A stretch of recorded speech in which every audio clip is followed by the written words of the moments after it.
This is Dinarland highlights from May 9th, 2020. Okay, from Foot Forward. My question is this: has your source given you a date or a window of when it will happen? Answer: they expected it to be done by the end of March.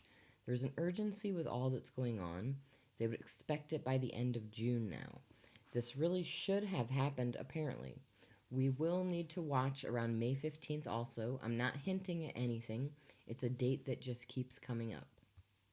Okay, from Pimpy, there's this weird type of energy, this weird type of upbeat feeling for some reason. Everyone's feeling good. We were this close last year, but why does it seem different? Because it does feel a little different. There's like this weird optimism happening. I can share with you why I feel optimistic about this. Number one, the Prime Minister is in there. Number two, his cabinet is not far from being done. Number three, if Donald Trump has control of the IQD reevaluation, it would make sense to me if I were him.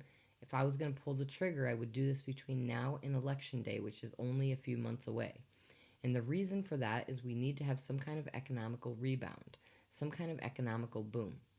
There are a lot of people out there that hold Iraqi dinar. There's a lot of us anticipating that the reinstatement rate or the reevaluation rate is somewhere between $1 to $3.50.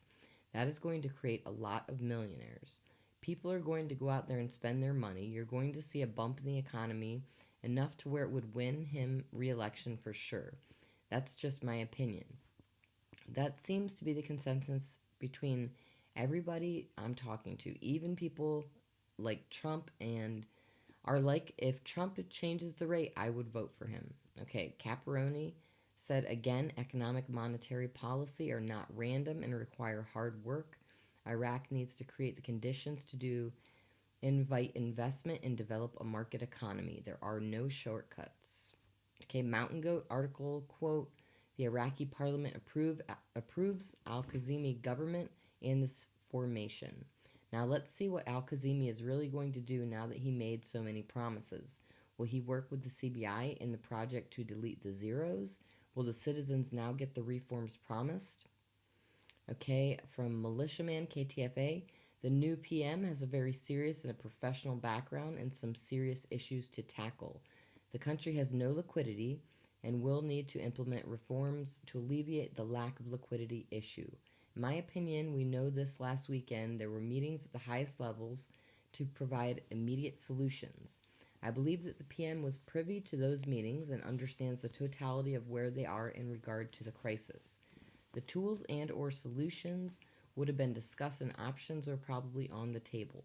The best ones were, I'll bet, the ones we are looking forward to. That is, the citizens get jobs, they get purchase power, and we do as well.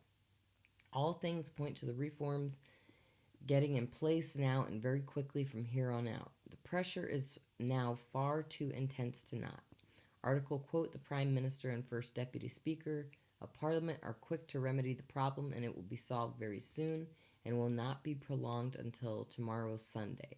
We can see the pressure mounting, and if they're going to go digital and have the platform to do so ready behind the scenes, we'll be in for a very big surprise.